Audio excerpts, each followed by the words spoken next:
선한 말씀대로 응답하셨더라. 이런 제목으로 함께 하나님의 말씀을 나누도록 하겠습니다. 여러분 혹시 약속이라는 말 들으시면 어떤 느낌이세요? 약속, 누군가와 약속을 하면 좀 주로 신뢰를 하시는 편입니까? 아니면 일단 안 믿고 보는 편입니까? 네. 어떤 분들은 트라우마가 있어서 자주 속고 그랬던 분들은 잘 안 믿고 그런 경험이 좀 적으신 분들은 좀 잘 믿고 또 많이 속았는데도 불구하고 저처럼 덮어놓고 믿는 사람들도 있고요. 네. 또 많이 약속을 상대방이 지켜줬는데도 불구하고 왠지 모르게 성품 자체가 덮어놓고 의심부터 하는 사람들도 있습니다. 그런데 혹시 외국 사람들이 이것은 우리나라를 제외한 서양인이든 동양의 다른 나라 사람들이든 우리나라에 와서 느끼는 가장 큰 문화적 차이 중에 하나가 있어요. 우리나라와 다른 나라 이런 식으로 구분해야 될 것 같습니다. 우리나라에 와서 이 약속을 하면 무조건 잘 안 지켜져요. 그래서 문화적 차이를 느끼는 말이 하나, 우리나라 사람들이 남발하는 약속이 하나 있어요. 그게 뭘 것 같아요? 그겁니다. 언제 밥 한번 먹자? 그리고 절대 안 먹죠. 네. 그거는 왜냐하면 그냥 인사말이거든요. 언제 한번 밥 한번 먹읍시다. 이 얘기는, 언젠가 또 보게 되면 보자. 이런 의미죠.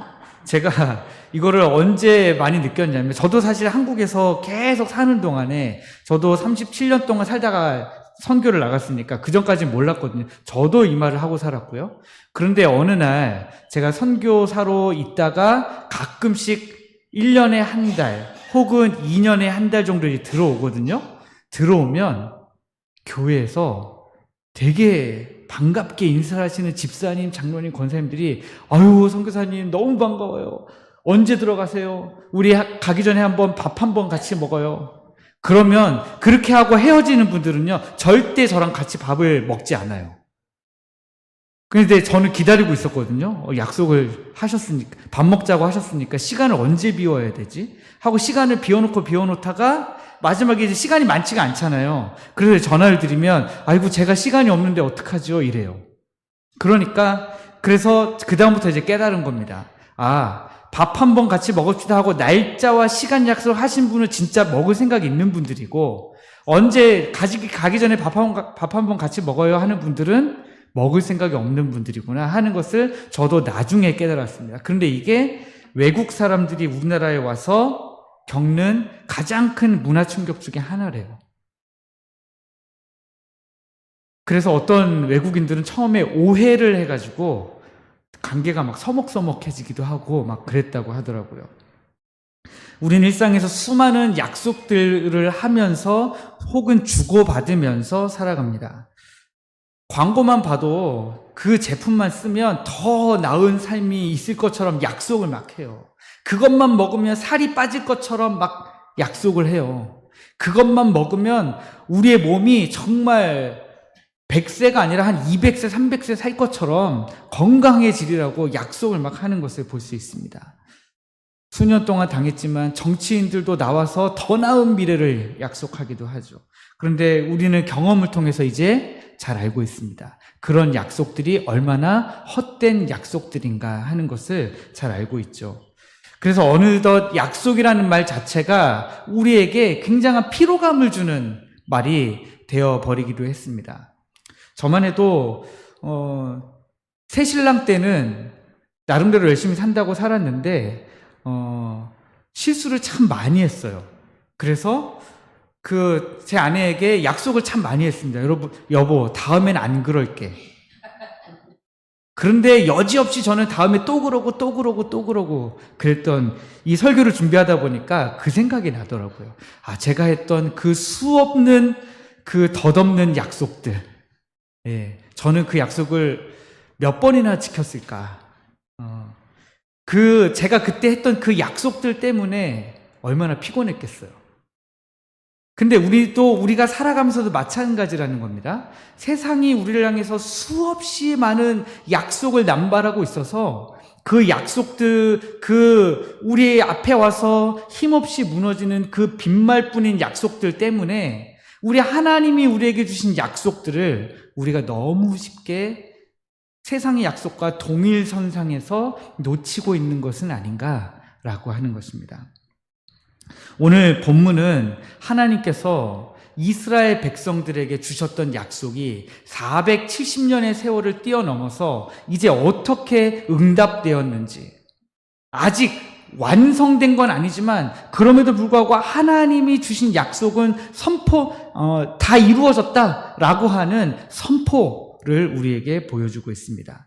살아계신 하나님의 약속, 그 약속이 어떻게 성취되었는가 하는 하나님의 약속이 이렇게 성취되었습니다 하는 보고서 같은 그런 구절이 오늘 여기 나오는 21장 43절부터 45절의 말씀인 것입니다.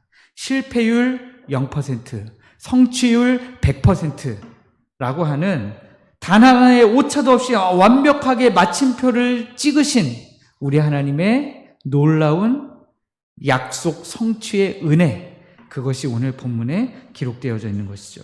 43절 말씀을 보시면 이렇게 선포하고 있습니다. 전반에 보시면 여호와께서 이스라엘의 조상들에게 맹세하사 주리라 하신 온 땅을 이와 같이 이스라엘에게 다 주셨다라고 선포하고 있습니다. 또 44절 하반절에 보시면 이는 여호와께서 그들의 모든 원수들을 그들의 손에 넘겨주셨다 이렇게 기록하고 있습니다. 한마디로 하나님이 약속하셨던 모든 땅을 다 주셨고 그 땅에 살고 있었던 원수들, 사실 그렇게까지 지금 이 이스라엘 백성이 가나안 땅에 쳐들어올 때까지 원수를 질 일은 없었는데 하나님이 약속하신 땅에 살고 있다 보니까, 그리고 하나님이 심판하기로 마음먹은 가나안 민족이다 보니까 자연스럽게 이스라엘 백성의 원수가 된 것이죠. 그 원수들을 다 하나님이 이스라엘 손에 넘겨주셨다. 그런데 성경을 앞뒤로 조금만 자세히 읽어보셔도 여호수아 13장에서 하나님 여호수아에게 말씀하시죠. 내가 나이가 많아 늙었으나 얻을 땅이 매우 많이 남아 있도다. 네.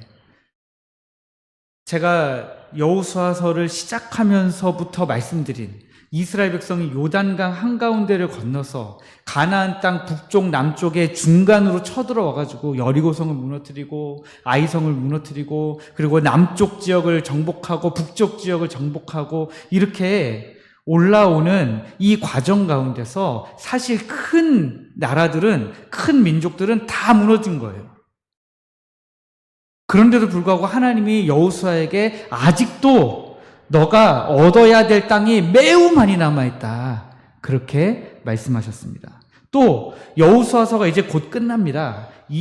지금 1장 마지막이니까 22장, 23장, 24장 하면 여호수아가 끝나거든요. 그러면 이 22장부터 24장까지는 그렇게 시간적 차이가 길지 않습니다. 그리고 나서 사사기를 시작하면서 1장 1절에 보시면 여호수아가 죽어요.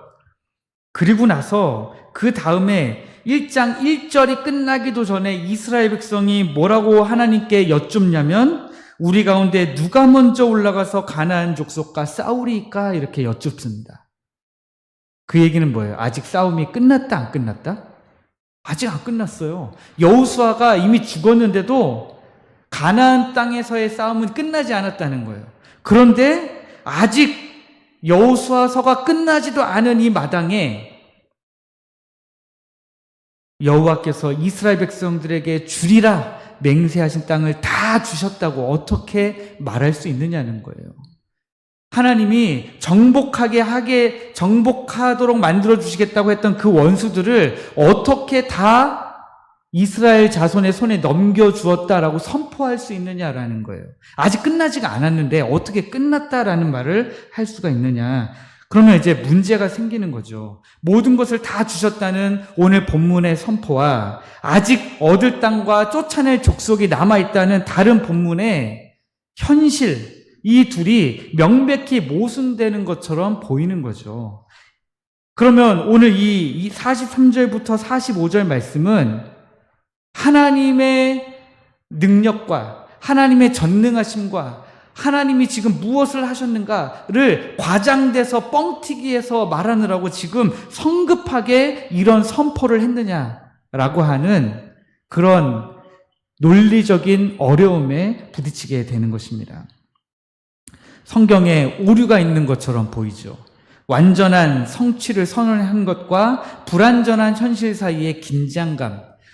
그런데 이 모습을 보면 우리의 신앙생활과 너무나 닮아 있다는 사실을 우리가 깨닫게 됩니다. 하나님은 마태복음 28장 20절에서 이렇게 말씀하셨습니다. 볼지어다 내가 세상 끝날까지 너희와 항상 함께 있으리라 약속하셨어요. 그리고 고린도후서 5장 17절에 가면 사도 바울이 이렇게 이야기합니다. 그런즉 누구든지 그리스도 안에 있으면 새로운 피조물이라. 이전 것은 지나갔으니 보라 새 것이 되었도다. 아니, 새 것이 되었는데 우리 왜 이렇습니까? 새 것이 되었는데 왜 옛 것이 자꾸 남아서 우리를 이렇게 힘들게 해요? 우리는 그리스도 안에서 새로운 피조물인데 왜 옛 성품들이 남아가지고 나를 이렇게 힘들게 하냐는 거예요. 왜 내가 옛날에 사용하던 그 언어들이 불쑥불쑥 튀어나오냐는 거예요.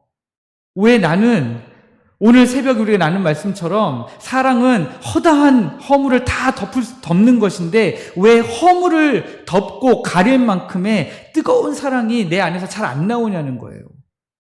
여러분, 오늘 새벽에 나눴던 그 말씀대로 오늘 뭔가 실천을 좀 해보셨습니까? 저는 오늘 혼자서 남모르게 엄청나게 노력을 좀 했습니다. 네. 그리고 하나님 앞에 기도했습니다. 하나님, 말로만이 아니라 하나님, 제가 정말 하나님 앞에 엎드려 기도하고 노력합니다. 이렇게. 그러니까 하나님 저 좀 귀엽게 봐주세요 하고 제가 기도하면서 저는 남모르게 노력을 좀 했어요. 우리의 현실을 돌아보면 여전히 죄의 유혹 앞에서 쉽게 무너지고요. 똑같은 문제로 몇 년째 기도하고요. 옛사람의 습관이 불쑥불쑥 튀어나와서 낙심할 때가 너무 많이 있다는 것을 우리가 보게 됩니다. 하나님의 약속은 하늘에서 나를 기다리고 있는 것 같은데 내 발은 여전히 땅의 문제에 발목 잡혀서 하나님의 약속과 나는 완전히 아무런 상관없이 괴리되어 있는 것처럼 보일 때가 있습니다. 하나님은 분명히 나와 함께 하시겠다고 약속하셨는데 내 삶은 왜 이렇게 불안하지? 나는 새로운 피조물인데 왜 이렇게 변하지를 않지? 이런 질문들이 우리 안에서 떠나지를 않는다라는 거예요. 바로 이 지점에서 우리는 오늘 본문을 기록한 이 여호수아 저자의 반응을 주목해야 됩니다. 이 여호수아서를 기록한 우리는 여호수아가 썼다고 얘기하는데요. 이 여호수아는 어떤 마음을 가지고 지금 이 43절부터 45절의 내용을 기록하고 있는가라는 것입니다. 아직 이스라엘 백성 중에 남아있는 가나안 족속들, 아직 완전히 정복되지 않은 땅이 있다는 사실을 여호수아는 누구보다 잘 알고 있어요. 아직 가야 될 땅이 많이 남아있다는 사실을 지금 이 이스라엘의 12지파에게 땅을 분배해 준 것은 이제 시작일 뿐이라는 사실을 여호수아는 너무나도 잘 알고 있습니다. 그럼에도 불구하고 그는 현실을 보면서 불평하거나 조건을 대거나 변명하지 않고 오히려 담대하게 한치의 망설임도 없이 선포하고 있는 거예요. 하나님께서 약속하신 그 모든 땅을 우리에게 다 주셨다. 모든 원수를 우리의 손에 넘기셨다. 라고 이스라엘 백성들을 향해서 선언하고 있는 것입니다. 그는 아직 남아있는 문제에 집중하지 않았습니다. 그는 인간의 불완전한 순종과 인간의 그 한계로 갇혀져 있는 능력을 바라보지 않았습니다. 오직 지난 수백 년간 신실하게 일하셔서 마침내 약속을 성취하신 하나님의 완전한 역사, 그 위대한 결과에 초점을 맞춰서 믿음의 승리를 선언하고 있는 것입니다. 여러분, 제가 여기서 중간에 이제 수요일은 좀 피곤하신 예배잖아요. 하루를 살고 이제 오시니까요. 그래서 이제 주의를 환기하는 퀴즈를 하나 드리면, 이스라엘 백성이 애굽에서 종살이한 것은 400년입니까? 430년입니까? 470년입니까? 1번 400년, 2번 430년, 3번 470년. 430년? 성경에 400년도 있는데요. 창세기에 보면 하나님이 야곱에게 말씀하십니다. 너의 후손들이 400년 동안 종살이하고 나오리라. 그런데 실제로 종살이가 다 끝나고 나올 때는 430년이었다고 성경이 기록하고 있습니다. 그리고 거기에 광야 생활 40년을 더해서 가나안 땅에 들어간 시점 우리가 470년이라고 이야기하죠. 네, 헷갈려 하시는 분들이 가끔 있어서 질문하시길래 한번 요때 말씀을 드려야 되겠다 생각을 했어요. 잠도 깰 겸. 네. 그런데 우리가 어떤 이야기를 하고 있었냐면, 여호수아는 어떻게 이런 담대한 선포를 할 수 있었는가라는 거예요. 지금 현실은 아직 정복이 끝나지 않았어요. 그런데 어떻게 이런 믿음의 선포가 가능한가? 하나님이 약속을 이미 다 이루셨다. 하나님이 원수를 우리 손에 이미 다 넘기셨다. 하나님이 470년 동안 약속하셨던 것을 지금 다 이루셨다. 어떻게 이렇게 선포할 수 있었는가라는 거예요. 네. 그래서 하나님께서 그 이유는 우리가 무엇을 지금 했는가, 우리가 무엇을 성취해 냈는가에 집중하고 있는 것이 아니라 하나님이 지금 무엇을 해 오셨는가에 관점을 두고 있기 때문에 가능한 것입니다. 여러분, 우리는 지금 하나님께서 우리 교회를 살려내셨습니까? 살려내고 계시는 중입니까? 아니면 아무것도 안 하고 계십니까? 저는 하나님이 우리 교회를 이미 살려내셨다라고 믿음으로 선포하고 싶습니다. 왜냐하면 우리가 지금 우리의 모습이 어떠냐에 상관없이 하나님이 약속하셨고 하나님이 그렇게 하셨기 때문입니다. 이스라엘의 입장에서 보면 아직 할 일이 남아있고 싸워야 할 적들이 아직 남아있었어요. 그러나 하나님의 입장에서 보면 약속의 성취를 위한 모든 조건은 이미 완벽하게 다 주어졌어요. 가나안 족속들의 남과 북의 연합 세력은 완전히 꺾였고요. 땅의 소유권은 법적으로 이스라엘 백성들에게 완전히 넘어왔고요. 이제 남은 것은 각 지파가 믿음으로 순종해서 나가서 마지막 전투를 끝내는 것이었습니다. 그러니 하나님의 입장에서 보면 약속하는 것을 다 이루신 것이죠. 여호수아는 지금 믿음으로 이것을 보고 있는 거예요. 아, 하나님이 약속하신 것은 다 이루셨구나. 이제 남아있는 싸움은 우리의 믿음의 싸움이고 얼마나 하나님의 말씀에 순종하는가의 싸움이구나 라고 하는 것을 알고 선포하는 것입니다. 이 이야기를 생각하면서 집에 대해서 한번 생각해 봤습니다.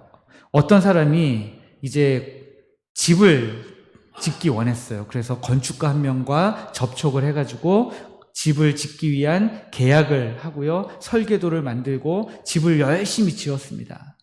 그래서 이 건축가와 집 주인이 열심히 서로 간에 나는 어떤 집을 만들고 싶고, 그래서 건축가 입장에서는 그렇게 만들고 싶겠지만 이런 부분은 이렇게 조정하면 좋고 저렇게 조정하면 좋고, 실제적으로 집을 많이 지어봤더니 이건 이런 게 좋고 저런 게 좋고 조언할 수 있죠.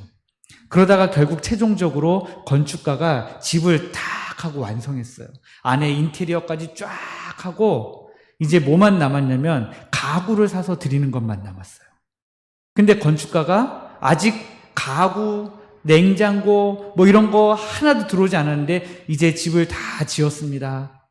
그러니까 이제는 공사비를 주세요 하면 여러분들의 입장에서는 집을 다 지었다고 생각하십니까? 안 지었다고 생각하십니까? 집은 다 지은 거죠. 집은 다 지었어요. 그러나 이제 마지막 작업만 남은 거예요. 그건 이제 집주인이 또 개별 계약을 통해서 이제 하면 되는 거예요. 자기가 원하는 것들을 가져다가 집안 곳곳에 설치하면 되는 거죠. 지금 이스라엘 백성의 상태가 이런 것입니다. 하나님은 건축가처럼 이스라엘을 위한 집을 다 지으셨어요. 이제 마지막 그 안에 무엇을 어떻게 넣는가가 이스라엘 백성들에게 달려있는 몫이었던 것입니다. 그러니까 하나님께서 약속해 주신 그 모든 말씀들을 다 이루시기 위해서 하나님은 필요한 하나님의 몫을 다 하셨다는 거예요. 하나님의 몫으로 보면 하나님은 다 하셨고 이제 내 몫이 남아있는 거예요. 내 몫은 뭡니까? 믿음으로 담대하게 앞으로 나가서 마지막 싸움을 싸워내는 것입니다. 오늘 본문은 인간의 반응을 넘어서 역사의 주인이신 하나님의 구체적인 역사를 우리에게 보여주고 있어요. 이스라엘이 경험한 하나님의 은혜, 그것은 세 가지 모습으로 나타나는데요. 첫 번째는 약속의 땅을 실제로 소유하게 하신 것입니다. 맨 처음 아브라함이 하나님께 약속을 받을 때를 한번 생각해 보세요. 하란을 떠나라 라고 하시는 그 말씀으로부터 시작할 때에 아브라함은요, 땅이 하나도 없었어요. 그리고 그는 끝내 마지막에 죽을 때까지도 땅이라곤 자기 아내를 위해서 구입한 무덤 그 땅굴밖에 없었어요. 그 굴 외에는 아브라함에게는 아무런 땅도 없었습니다. 하나님이 자손이 하늘의 별과 같이 많게 해주시겠다 약속했지만 그는 이삭 한 명만 보고 죽었어요. 그런데 그 아브라함 때로부터는 더 많은 시간이 지났을 거 아닙니까? 더 많은 시간들이 흐르고 흘러서 이제 이스라엘 백성들은 그동안 애굽에서 종살이하면서 어렵고 힘들고 고난의 시기를 지났지만 지금 어떻게 됐어요? 백성들이 정말 하늘의 별과 같이 많아졌죠. 그리고 진짜로 하나님이 약속하셨던 가나안 땅에 들어왔습니다. 몇백 년 전에 조상 아브라함이 그 땅을 밟을 때랑은 완전히 다른 상황이죠. 이것이 이스라엘 백성들이 지금 아브라함 때부터 전해 들었던 그 모든 이야기가 오늘 성취되는 것이구나 하고 알게 된 것입니다. 두 번째, 하나님의 은혜는 전쟁을 그치고 참된 안식을 허락하시는 모습으로 나타나고 있습니다. 44절 말씀해 보시면 그들의 주위에 안식을 주셨으되 이렇게 선포하고 있습니다. 이스라엘 백성이 40년 동안 광야 생활을 하면서 그들은 농사 짓는 법도 몰랐어요. 애굽 땅에 살면서도 그들은 농사를 안 지었죠. 그들은 고센 땅에 살면서 목축업을 하는 그런 삶을 살았습니다. 이제 가나안 땅에서는 더 이상 목축업이 아니라 농업으로 전환해야 되는데 농업에 대한 전반적인 지혜와 기술이 아무것도 없었습니다. 그리고 아직 적들은 군대에 남아 있었어요. 아직도 소규모 전투는 계속 치러야 돼요. 하나님이 약속의 땅을 주셨다고 해서 이스라엘 백성들이 지금 하늘의 별과 같이 숫자가 많아졌다고 해서 안식이라고 하는 것을 자기의 힘으로 쟁취할 수 있는 게 아니라는 겁니다. 하나님이 주시는 겁니다, 안식은. 우리는 흔히 조건을 많이 달잖아요. 내가 조금만 더 건강하면, 내가 조금만 더 경제적으로 여유가 있으면, 우리 가정이 조금 더 화목한 가정이라면, 우리 아이들이 조금 더 예수님을 잘 믿는 아이라면, 이렇다면 저렇다면 하고 우리는 계속해서 수많은 조건을 답니다. 그러면 내가 좀 행복할 텐데, 그러면 내가 좀 더 교회를 잘 섬길 텐데, 그러면 내가 전도도 좀 할 텐데, 그러면 내가 이럴 텐데 저럴 텐데, 조건을 많이 답니다. 그런데 그것과 상관없이 하나님이 우리 안에 주시는 안식이 있다라고 하는 것입니다. 그 안식은 내가 쟁취하는 것이 아니라 우리의 왕이신 하나님이 우리 백성들에게 주시는 거예요. 저는 여러분들이 하나님이 주시는 이 안식의 은혜를 마음껏 누리시기를 원합니다. 안식이 뭡니까? 안식. 평안한 가운데 밥 먹는 거잖아요. 평안한 가운데 밥 먹을 수 있으면 그게 행복이잖아요. 적에게 쫓기지 않고. 적으로부터의 위협이 다 제거되고 하나님의 통치와 보호 안에서 비로소 안정된 삶을 누리게 되었다. 지금 여호수아는 그 선언을 하고 있는 것입니다. 세 번째, 하나님의 은혜는 대적할 수 없는 완전한 승리를 주셨다라고 하는 것입니다. 44절 하반절에 더 보시면 그들의 모든 원수들을 그들의 손에 넘겨주셨으니 그들과 맞선 자가 하나도 없었다, 그렇게 기록하고 있습니다. 이스라엘 백성들과 맞선 자가 하나도 없대요. 당연하지 않습니까? 지금 남부에 몇 개 왕이 연합해도 지고 북쪽에 몇 개 왕이 연합해도 지고 지금 왕들이 다 연합해도 지는 마당에 누가 이스라엘에 맞서 싸우겠어요? 이 말씀은 이스라엘의 군사력을 지금 이야기하고 있는 게 아니에요. 이스라엘의 군사력을 자랑하고 있는 것이 아닙니다. 전쟁의 주권이 누구에게 있는지를 지금 선언하고 있는 겁니다. 왜 맞선 자가 없는가? 하나님이 맞서는 자가 없게 만들어 주셨다라는 거예요. 이게 우리의 삶에서 굉장히 중요한 신앙 원리로 여러분들에게 이해되고 깨달아지고 몸에 체득되어지기를 주님의 이름으로 축복합니다. 모든 권한은 하나님께 있습니다. 주체는 나에게 있지 않아요. 이 세 가지 하나님이 주신 은혜들을 하나로 묶어 이제 하나님께서 친히 보증하시듯 결론을 내립니다. 45절, 여호와께서 이스라엘 족속에게 말씀하신 선한 말씀이 하나도 남음이 없이 다 응하였더라. 아멘. 이것은 하나님의 신실하심에 대한 공식적인 역사 기록이에요. 그분의 이름으로 발행된 완벽한 약속 이행 증명서입니다. 하나님이 나 약속 다 이행했다. 도장을 찍으시는 거죠. 그렇다면 하나님은 왜 이토록 완벽하게, 완전하게 이스라엘 백성들을 향해서 주신 그 약속을 잊지 않으시고 수백 년이 지나는 동안에 이스라엘 백성들은 다 까먹었는데 하나님은 그 약속을 잊지 않으시고 끝까지 그 약속을 지금 이루어내시는가? 하나님의 성품 두 가지를 말씀드리겠습니다. 첫 번째는 우리 하나님의 신실하심 때문입니다. 본문은 43절 말씀을 보니까 무엇을 강조하고 있습니까? 여호와께서 이스라엘의 조상들에게 맹세하셨다라는 것을 강조하고 있습니다. 주리라 맹세하신 것이죠.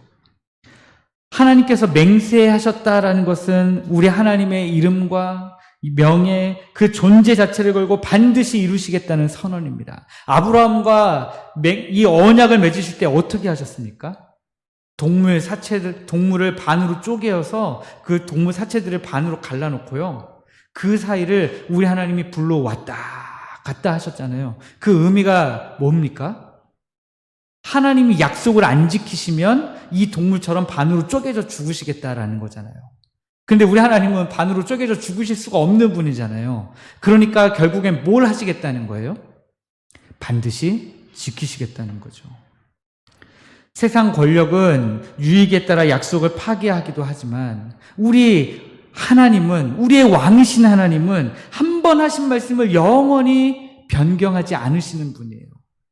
우리는 지금 아브라함 때부터 시작된 하나님의 약속이 수백 년의 세월을 지나서 그 후손들에게 이루어지는 모습을 지금 성경을 통해서 보고 있습니다. 그런데 만약에 여러분들에게 주셨던 하나님의 약속이 여러분들 때가 아니라 다음 세대, 그 다음 세대, 그 다음 세대를 지나서 이루어지는 약속이라면 여러분들은 그 약속을 바라보며 기뻐하다가 하나님 부르실 때에 하늘나라로 가실 수 있으시겠어요? 하나님 지금 저에게 이루어 주실 약속도 있지만 저를 지나서 제 자녀들을 지나서 그 후손의 후손들에게까지 가서야 하나님이 완벽하게 완전하게 저와 하셨던 약속을 기억하시고 이행하시는 일들이 있다라고 하는 것입니다. 그러므로 여러분 기도하실 때 포기하지 마세요. 아브라함이 그 막벨라 굴을 도대체 왜 샀는지 그가 어떤 마음으로 그 굴을 샀겠어요? 그 땅에 수많은 가나안 민족들이 이미 살고 있어서 자기가 땅을 차지할 수 있는 땅이 하나도 없는 거예요. 그런데 자기 아내를 묻기 위해서 그 굴을 사면서 그의 마음속에는 소망이 있었던 것이죠. 하나님이 나에게 이 땅을 다 주셨는데 내 아내가 죽어서 묻는 이 땅부터 시작이다.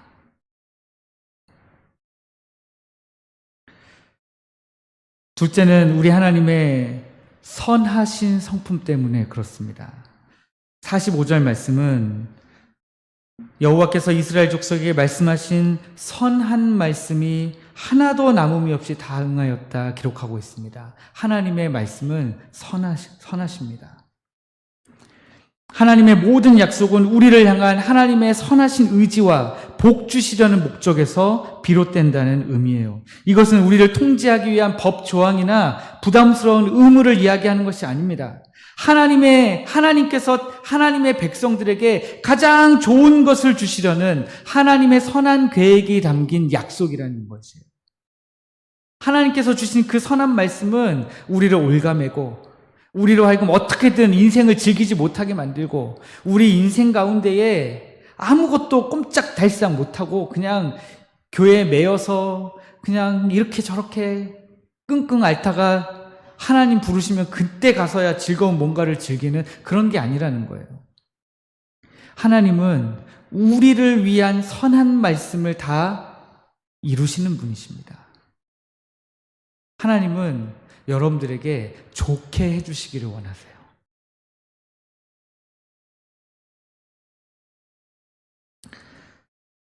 우리 하나님의 선하심이 있었기 때문에 이스라엘에게 주신 약속의 내용이 땅의 안식과 승리라는 가장 복된 선물들로 채워질 수가 있었습니다. 결론적으로 보면 가나안 땅에서 하나님이 이루신 성취는 하나님의 신실하심과 하나님의 선하심이 함께 이루어낸 위대한 역사라고 하는 것입니다. 우리 하나님의 신실하심은 약속을 반드시 성취하는 능력으로 나타났고, 우리 하나님의 선하심은 그 약속의 내용이 우리에게 가장 좋게 되게 하도록 만드는 우리 하나님의 목적으로 나타나고 있습니다. 사랑하는 성도 여러분, 여호수아와 이스라엘 백성들에게 주어졌던 이 약속의 성취는 단순히 과거의 역사가 아니에요. 오늘을 살아가는 저와 여러분들을 위한 말씀입니다. 우리도 우리 삶 가운데서 하나님의 약속에 대한 담대한 믿음의 선포가 필요합니다. 하나님이 지금까지 내 삶 가운데 이루어 오신 것들에 대한 믿음의 선언이 필요해요. 승리의 선언이 필요합니다. 예수 그리스도께서 이미 십자가에서 다 이루신 구원인데 우리는 아직 이 땅에 살고 있으니까 아직 자잘자잘한 전투들을 치러야 됩니다. 이 과정이 성화의 과정이라고 몇 번 말씀드렸습니다. 이 성화의 과정은 굴곡이 있어요. 때로는 성공했다가, 때로는 저 밑바닥 깊이 처박혔다가, 다시 또 어느 순간에 일어나가지고 또 믿음의 정점을 찍었다가, 또 다시 내리막길을 걸었다가, 자이든 타이든 오르락 내리락 한다는 거예요. 근데 그 오르락 내리락 하는데 사실 그래프는 어떻게 되고 있어요? 우리가 앞만 보면 우리는 그래프가 이렇게 되고 있는데 사실 보면 그래프가 이렇게 올라가고 있다는 거예요.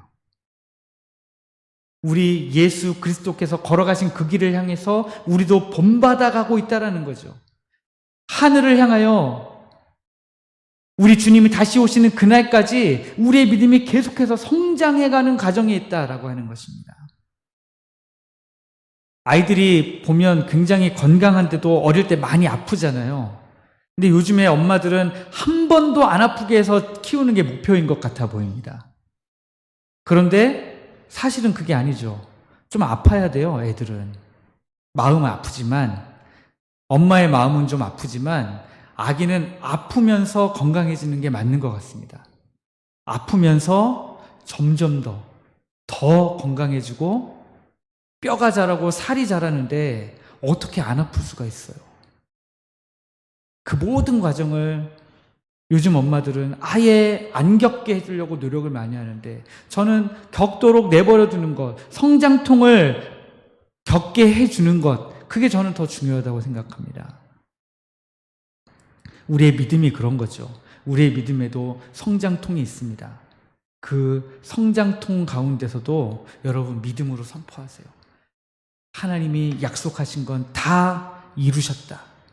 하나님이 이미 나에게 승리를 주셨다. 사단마귀야, 물러가라! 그렇게 여러분들이 선포하실 수 있기를 주님의 이름으로 축복합니다. 그래서 이제 오늘 3가지를 여러분들이 마음속에 품고 결론적으로 결단하시기를 원합니다. 첫째, 여러분들의 문제를 보지 마시고 하나님의 약속을 바라보십시오. 우리의 눈을 땅에 박으면 너무 힘들어요.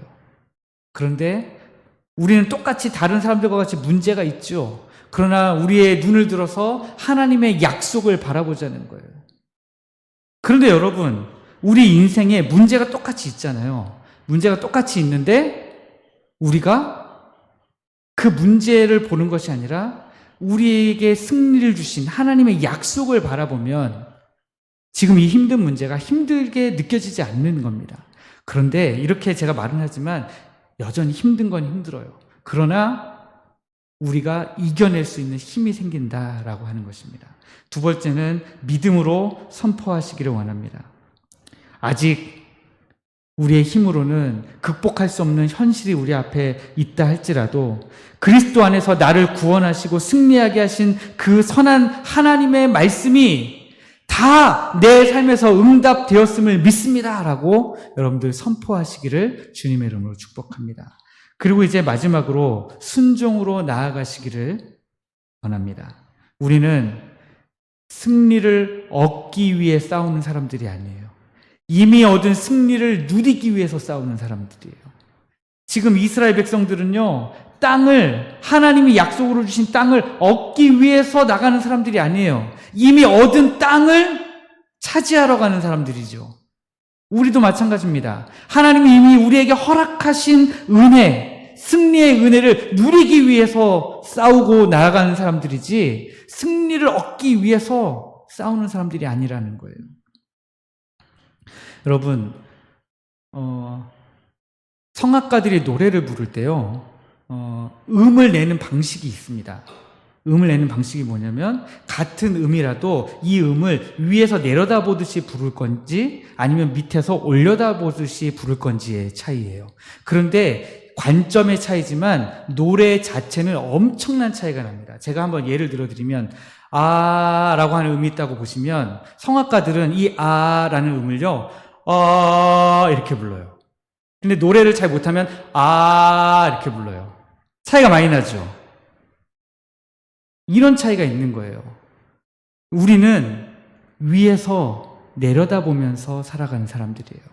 이미 얻은 승리를 누리면서 문제들을 우리 발 아래로 놓고 살아가는 사람들입니다. 그러므로 여러분, 겁내지 마시고 순종하시라는 얘기예요.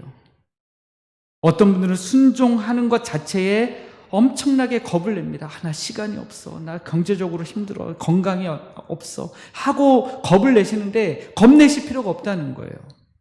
겁내지 마시고 순종으로 나아가시기를 주님의 이름으로 축복합니다. 그래서 이 신실하시고 선하신 하나님을 의지하면서 여러분들의 삶 가운데 여러분들이 약속 위에 굳게 서서 믿음으로 승리하는 모든 성도님들 되시기를 주님의 이름으로 축복합니다. 기도하겠습니다.